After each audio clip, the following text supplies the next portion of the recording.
আজকের আলোচ্য বিষয় উচ্চ মাধ্যমিক 2025 ABTA test paper political science page AC 1-এর এমসিকিউ প্রশ্ন উত্তর। তো তোমাদের কাছে একটা রিকোয়েস্ট, তোমরা ভিডিওটি না টেনে শেষ পর্যন্ত ধৈর্য সহকারে দেখো।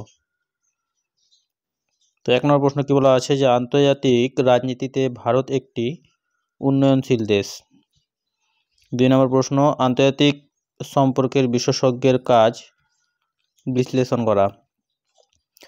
প্রক্সি যুদ্ধকৌশলটি ব্যবহৃত হয়েছিল ঠান্ডা লড়াইয়ে। পররাষ্ট্রনীতির একটি অভ্যন্তরীণ উপাদান হল প্রতিবেশী রাষ্ট্রের আচরণ। এরপরে প্রশ্ন দেখো,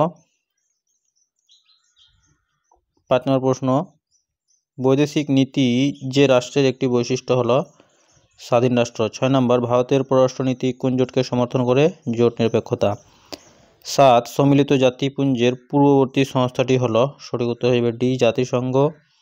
8 1945 সালে কোটি সদস্য নিয়ে সম্মিলিত জাতিপুঞ্জ তার যাত্রা শুরু করেছিল। 50টি নিরাপত্তা পরিষদের অস্থায়ী সদস্যদের কার্যকালের মেয়াদ 2 বছর।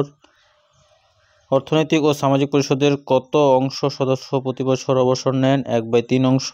11 ভারতের রাষ্ট্রপতি নির্বাচনে ভোট গণনা পদ্ধতিকে বলা হয় কোটা। ভারতের অ্যাটর্নি জেনারেলকে নিযুক্ত করেন রাষ্ট্রপতি।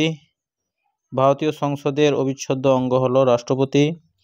রাজ্য আইনসভার উচ্চকক্ষ হল বিধান পরিষদ।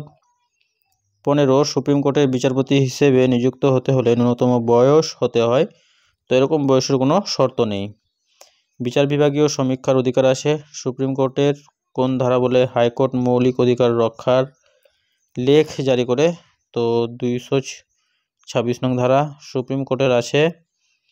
তো সুপ্রিম কোর্টের আছে, সঠিক উত্তর হইবে ডি মূল আপিল ও পরামর্শ দান এলাকা। 19 জাগো গ্রাহক জাগো প্রচারটি হল, সঠিক উত্তর ডি ক্রেতা সুরক্ষা আদালতের। 20 সুপ্রিম কোর্টের অস্থায়ী বিচারপতিদের কার্যকাল নির্ধারণ করেন?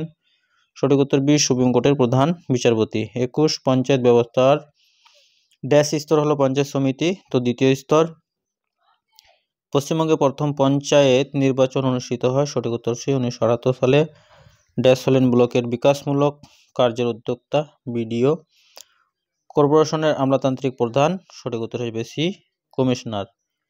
এরপর তোমরা এসিকিউ প্রশ্নগুলো দেখে নাও ভিডিওটি পজ করে। তো তোমরা চ্যানেলটি অবশ্যই সাবস্ক্রাইব করে রাখবে। এর পরবর্তীতে আমরা এসিকিউ প্রশ্ন উত্তর আলোচনা করব। তো প্রিয় শিক্ষার্থী বন্ধুরা, ভিডিওটি ছিল এই পর্যন্তই। ধন্যবাদ।